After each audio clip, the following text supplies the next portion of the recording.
This time we're with Blitz from Overkill. Welcome again to Montreal. This time the weather is colder than last time you were here, which was in the summer. How do you feel to be back in Montreal?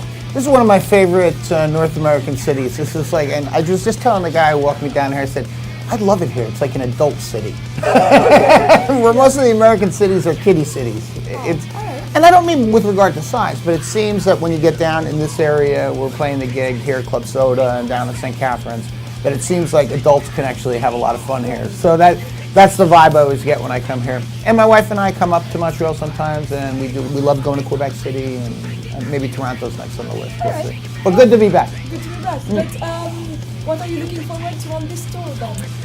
Well, you know, I think one of the great things about this is that you have two bands, Overkill and Creator, who are really confident about their relevance in the present day.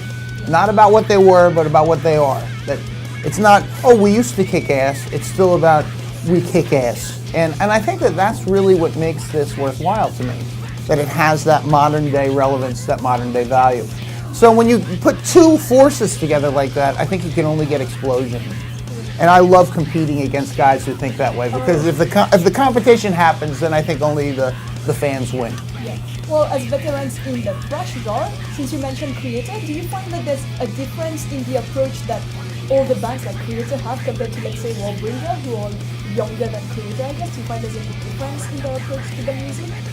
Well, I think of course there is, because I think when there was a band like Creator was starting, there was a scene that was being created. There was no rules yet. The rules were being made from day to day or minute to minute. You know, there was no plan. I think the idea now is that when a band like Warbringer walks into that, there is already a guideline set. So I think that that's where the difference comes from. That it's, you know, I remember, you know, the 80s, and I thought I knew what I was doing, but I didn't realize what I was doing until the 90s, because it was just happening around me as opposed to me being the one who controlled that situation. Well, do you think that in the 30 plus years of Overkill being around, have you seen any changes, any evolution in the thrash genre itself, or has it affected Overkill in any way? You know, I think I'm going to give you an answer that probably most people wouldn't. Okay. And I think the thrash genre is in a box. I don't think it's, you know, people would like to think, oh, we have unlimited possibility here. It's not. There's rules for this, in my opinion. And those rules are hit hard, hit fast, be loud. And that has to happen. So I think that when you're contained that way, it's really kind of harder to explore new things. Sure, you can add a nuance. You can add, you know, a certain mood to a song. You can do one slower. You can do it half speed. But I think the idea is that we have the ground rules that are set. What happens with regard to the newness of it is based on the freshness of it and trying to not repeat what has happened in the past. I think that's where its value lays. Okay. Well, then what do you think of, for example, amalgamations or crossovers of genres that still have a principal element of thrash? For example, let's say blackened thrash. So what do you think of those? Because you said you still have to see the freshness to it, but there are rules. So what about those genres? Well, you know, I'm speaking primarily about the thrash end of it, right? And what I know and what I've experienced. And I'm not speaking about things I didn't experience, for instance, a crossover of genres. Yeah. But I do think that it's kind of cool that some of the other genres will take influence from, for instance, this genre. Or some of this genre will take influence from that genre. Because we've seen it with death metal over the years where, you know, it really just kind of melts into thrash after a while. You know, one of the coolest shows I ever did was, and it was unusual, it was called Inferno Fest. It was in Norway, right? And it's held on Easter Sunday, and it is a black festival. And we were like the token thrash band, right? So I mean, everybody was out there with like the really deep Cookie Monster vocals, and I mean, blast beats, and it was interesting, right? and corpse paint and the whole thing. And I walked out on stage and it was midnight and I said, I'd like to wish you all a happy Easter. That's pretty blasphemous for you to do, I guess. Point was the whole place laughed. They still have a sense of humor. Point is beyond that, is that there shows that even though it may be different in the genre, we're for sure cousins. So I think that somewhere in there that's why it does work. Yeah. Well, that was actually quite an interesting anecdote. In your entire career, since you've toured pretty extensively, I suppose, was there anything else that was quite a highlight for you or the band themselves? I'm a person who likes to collect memories. I like people. I like talking to people. I like talking to people who buy my stuff and like it. I like talking to people who don't like it. It's okay with me. Yeah. As long as they're not rude about it. You could learn something from it. You can learn something from it, and I remember a guy when we did a record called I Hear Black back in the 90s, and he went through every record, and I was walking off the bus, and he said, I felt the fire, I was taken over, I fell under the influence, I lived in the years of decay, and I Hear Black came out, and he said, now I hear shit. And I went, oh, guess you don't want an autograph.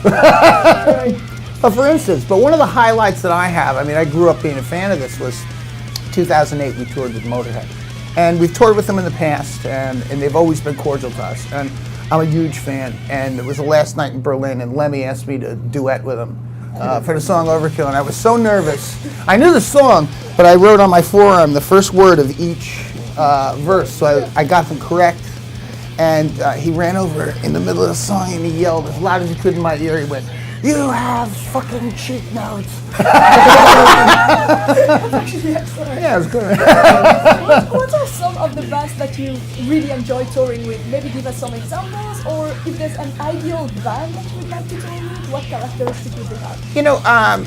Obviously I love touring with Motorhead. I think that they're the epitome of what rock and roll is about, and I think that if you're going to talk the talk, you should walk the walk, and they do. And they don't need to be anything except for themselves, and I enjoy their company because of that, because I feel like I'm with genuine people. And I think that genuine is the key word for me. Now, when I get guys like, I've known Miller for a long period of time, and he's a great dude, and we're cut from the same cloth, and kind of like cousins to some degree. I like touring with Exodus because I feel very close to those guys. I feel that we kind of developed the same way, that we were brothers from other mothers, that kind of a thing. So I think that when I look for something that makes me comfortable on the road, I want a band with a competitive value. I want them to be genuine people, and I want us to have the same values. Right. And that always makes the tour easy for me, and I think that it makes it better for the people who buy tickets. Right. Well, 16 albums later, what keeps you going? Well, I owe a lot of money.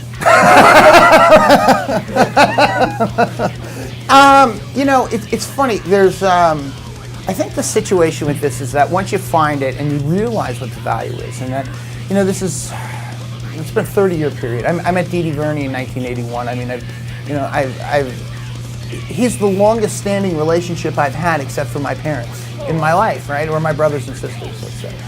And to be able to find that and say, I work with a guy who I don't argue with, and I write songs with him, and we get to see the world, and we get to bring our families with us, and we actually make a living at doing this. I think that's one of the things that keeps me going, that there's a love of this. Right. It's not a career, it's more of a life. And it's not about money, it's about kind of being happy at the end of the day. Where you say, wow, I really did what I wanted to do. I didn't know what I wanted to do when I started, but now when I think back, I go, that's the shit I wanted to do. So that was awesome. Doing what you love, I guess. I guess so, yeah. I think it's got to be the biggest motivation of it. And trying to keep it challenging, trying to be relevant in the day. Yeah. Now let's talk a bit about your fan base. Do you think that the main constituents of your fan base currently are the people who grew up listening to Overkill, or do you find that it's actually easier to have the younger generation instantly get drawn to your music? How do you think it works for bands that have been around for a pretty long time? Well, I think there's a blend. I think for sure, you get the 45-year-old thrash fan, and he's wearing the original shirt. It's Feel the Fire. It's no longer black, it's gray. His belly hangs out the bottom. That's true. Yeah. But it's true. And maybe his daughter or his son comes with him, right, and who are interested in the newer scene with Warbringer. And I think that you know, if that family, for instance, shows up at Creator Overkill at Club Soda in Montreal in November, that the younger of the generation of the family is now exposed to where that music came from. Because it's very obvious that the Warbringers or the Municipal Wastes or the Suicidal Angels are, you know, they have taken stuff and reused it, you know? I mean, there's another word for that. Yes, the recycle, right, rip off. But it's not, I'm not really, you know, it's not something that upsets me. I really think that to some degree it just shows again that there's a value in this that even a younger generation sees. And I think that having that blend between the 45-year-old and the 18-year-old is really kind of a cool testimony to the overall value of what the music was about. All right. Well, do you think then that younger bands are actually helping older bands in a way?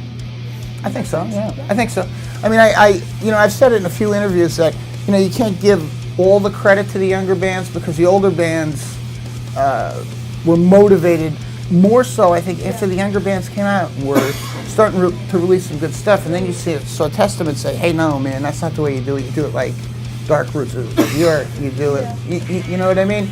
Or you do it like Ironbound for Overkill, or you do it like Phantom Antichrist, like Creator did. And I think that becomes motivational when young bands are moving in that direction, that the older bands go, hey, wait a second, we still have some gas in the tank.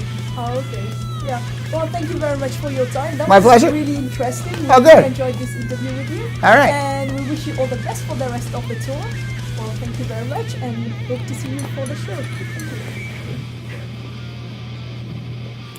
Hey, what do you say, boys and girls? This is Bobby Blitz from Overkill. That's right, you're watching Devil Dog TV. You stay right where you are. You're in the right place.